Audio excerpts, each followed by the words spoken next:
This video is brought to you by Practical Music Theory for the Rock Guitarist, my new book, which is a comprehensive guide to all aspects of music theory necessary for playing rock guitar. From blues to the cycle of fifths, from understanding and using modes to choosing the right notes for a melodic solo, from pentatonic scales to chord construction and keys. It's all covered in a clear and concise manner. With accompanying video demonstrations, jam tracks and tabs, you learn to use the knowledge you gain in accessible ways that make sense for less than the cost of a few guitar lessons. Check out the link in the description for more details.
Hello chaps, welcome once again to John Robson Guitar Tuition. As always, I do hope you're well. That was me having a little bit of a jam over a jam track, and I was doing it the way I always do this kind of thing nowadays. My guitar was essentially going into my PC, where the jam track was, and I was kind of playing along in my DAW, whatever you want to call it. Reaper is the one I use, and it's relevant to today's question, because today being Wednesday, we're looking at viewers' questions. So before we get into it, I'll just mention that if you have a question or query of a guitar or music-related nature, and you think I'm the chap to answer it, then get in touch. You can use my email address, jrguitartuition@gmail.com. You can leave a comment below this, or any of my other videos, or you can use the email form on my website. You can see the address there at the top of the screen, link in the description.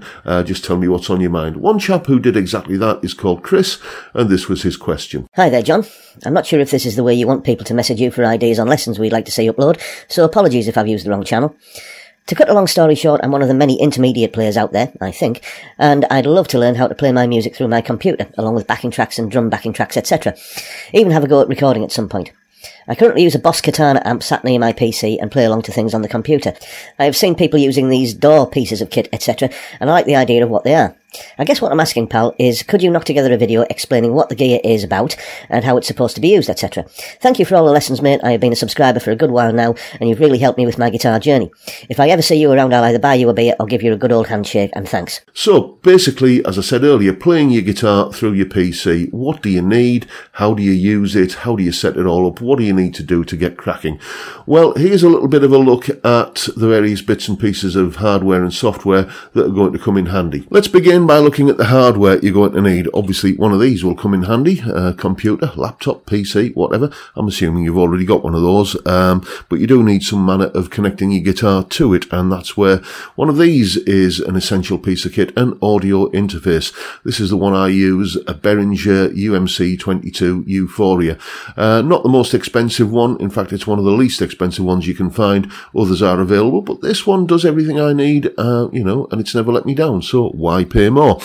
You're obviously also going to need some manner of hearing what you're playing, the music you're creating, and you can see the interface there has a headphone output on it, so you could use that, or what I use is a set of these studio monitors, the PreSonus Eris 3.5 monitors, which I find are absolutely fine. Great sound quality, and, you know, again, not the most expensive thing you can buy, but they're good enough for me, and I'm sure you'll be perfectly happy with these as well. So how do we hook all of that up? Well, this little diagram here shows you the connections. Your guitar goes into the interface via a guitar cable. Just plug into the input on the front there. The interface then USBs to your computer, and basically then what happens is your computer detects that as a audio device. It becomes effectively a sound card, and the speaker outputs on the interface go, well, funnily enough, to the speakers. So that is how you hook it all up. Let's take a little bit of a look now at a little virtual shopping trip, and we can see what this kind of stuff's going to cost you. There's the interface on Gear for Music, £53 or thereabouts, 53 quid plus change. I paid a little bit less, but that was a few years ago. It will need some drivers to make it run, and the drivers you're going to need for that is this one here, ASIO for all, ASIO for all. Let me get rid of that there. ASIO stands for Audio Stream Input Output, and this is just a general kind of one-size-fits-all driver for any ASIO compliant device, like the Behringer there. The monitor speakers, 75 quid or thereabouts. You can pick them up cheaper than that used from PMT. Well, you can pick them up for 75 quid from PMT, but, you know, if you want to save a bit of money, scour eBay for it.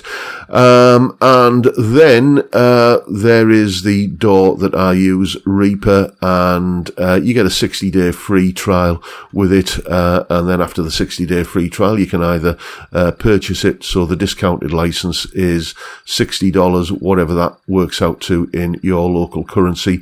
You know, what happens after 60 days is you just get a nag screen, and some people are like 2.5 years into their 60-day free trial because they just wait out the nag screen. But, you know, I use it all the time, so, you know, pay someone a wage. They've put work into creating this. Once you've kind of got your Reaper license, you don't have to kind of pay yearly or anything like that. I think you get, where are we now? Version 7.1. I think you want to use version 7.1 forever, then you don't have to pay anything, any further outlay on it. But if I think you want to download an updated version, maybe in a couple of years' time, you'd have to get another license. But that is all of the hardware and software you're going to need. Back in focus. That is all of the hardware and software you're going to need to get started.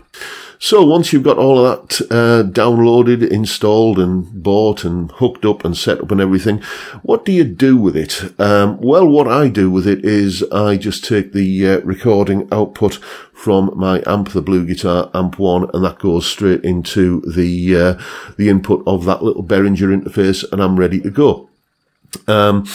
You could do the same thing with the recording output of any amp or the output of your multi-effects amp modeler kind of device, whatever you're using. And again, you're good to go. The other option you can go with is you can use onboard amp sims.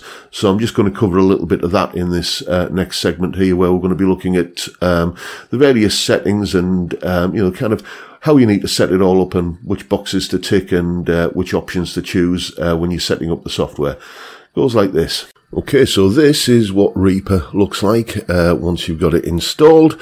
And just run you through a few settings here. Basically, if you come to the top right-hand corner of the screen where my mouse is at the moment, click there. That opens up your audio settings, and you can see audio system, ASIO, audio drivers, and then the inputs and outputs are kind of set to USB audio codec, which is Reaper's way of referring to that little Behringer interface. And let's just go into this little ASIO configuration here. This slider at the bottom here becomes quite important, and we'll come to that in a second. But you can see we've got the USB audio codec selected here, and that little power button there shows that that device is turned on as far as Reaper's concerned. These two devices here, high definition audio device, that's just basically the onboard sound card in the computer, which we're not using because we're using the Behringer interface to process the audio. Now, this this slider, you can see if I hover there, what it says: lower latency in one direction and reduce glitches in the other direction. So if you turn it up this way, you're less likely to get glitchy, stuttery audio playback, but you will get a lot of latency. Latency is that thing that happens when you play a note and you hear it a noticeable fraction of a second later. Very off-putting. Basically, what you're hearing isn't in sync with what you're playing. So we have to turn it further down this way to get rid of that. And if you go too far in this direction, you're likely to get glitchy, stuttery, kind of stoppy, starty kind of audio playback. So you really got to find the best compromise for where, you've got an acceptable amount of latency and no audio stuttering. And for me on this machine here, it's 256 samples. Your mileage may vary. So that is basically the settings we need to go through for now. We'll possibly be kind of going into that menu again shortly, but that is essentially it. What we need to do is insert a track, because we're going to put a jam track into what's going on here. So all you've got to do to insert the track is double click in this area here. There we go, and we've got a track. So let's go and find a folder where we've got some jam tracks, and here's one of my many jam track folders, and I'm just going to use this acoustic rock jam track in G. Just drag and drop it on into that track there, and job done. We've now got a jam track we can play along with. How do we get a guitar tone to play along with that? Well, first thing we're going to do is you could obviously just take the recording output of your amp or your multi-effects or whatever, and just run it straight into the input of the Behringer interface, and then there's your your kind of guitar tone all there. But we're going to look at an alternative way here, because you already know how to do that. You may not know how to do what I'm going to show you now. If we go to this URL here, Blue Cat Audio, basically, I'll put a link to this in the video description anyway, but essentially it's a free amp sim, and you get three different types of amp. You get a modern high gain type amp, Soldano 5150, that kind of thing, an old Fender Blackface type clean sounding amp, and of course the one that I'm going to be using, this lovely Marshall emulation here, which does very, very well capture the kind of plexi kind of grunt. So download it, and then what you do is you get like a little zip file, and you extract that zip file and put it into this folder here. Well, whichever folder you're going to be using to store your plugins in, and you can see there it is, Blue Cat Free Amp, and there's the VST data there. So basically the files that are in that little zip file that you get by clicking download there, they go into that folder. Let's go back to Reaper, and once again open up this menu here, scroll down a bit. There's it says plugins, VST. We've got a bunch of different file paths here where Reaper is going to be looking for plugins that you've downloaded, and all you got to do is go to kind of copy this path here and add it, edit path list there, and add it as one of the places where where Reaper is being told to look for plugins, and then as if by magic, the Blue Cat Free Amp will crop up in your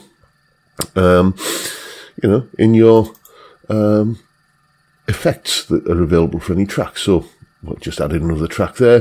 Click on the Effects tab, and let's add the Blue Cat Free Amp. There it is. Okay, and I'm just going to go into the factory presets. Where are we? How do we get? There we go, like that.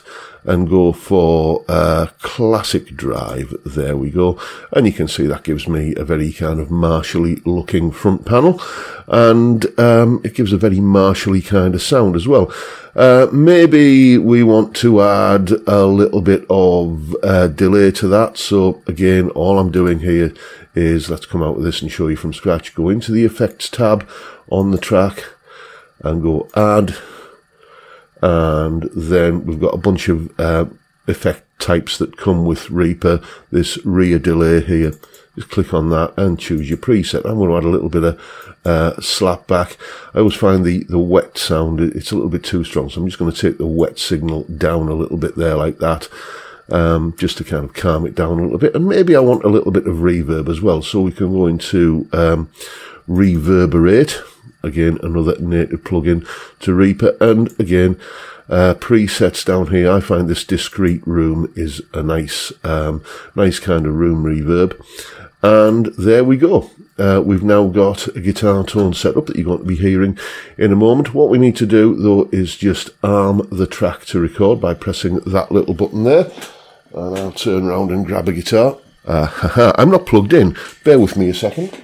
And thanks to the magic of the edit, I'm back. I'm now plugged in, and I'm just going to hit play, or rather hit record. You don't have to record to play along with the backing track, but I want you to hear this, so obviously I am going to have to record it. Just hit the record button here, or press Ctrl and R on the keyboard, and the track will start playing, and I can start playing along with it with that guitar tone that I've set up using the amp sim and the effects.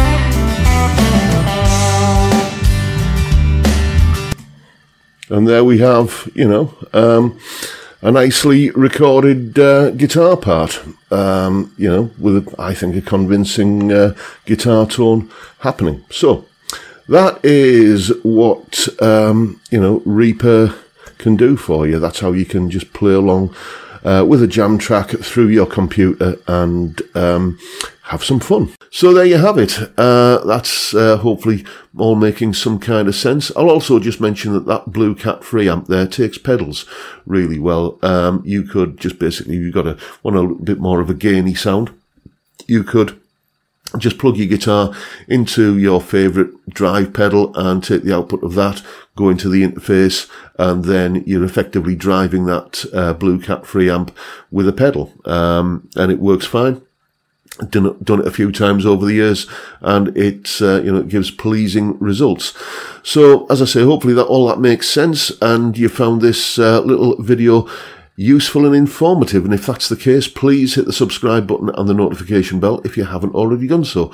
And why not drop me a like as well while you're at it. I will just mention that that solo that we kicked the video off with, there is a full tab for that in both Guitar Pro and PDF formats, along with a clip of me playing it and the jam track I was playing along with as well. That's, as you can see, all up on my Patreon page. There's the address.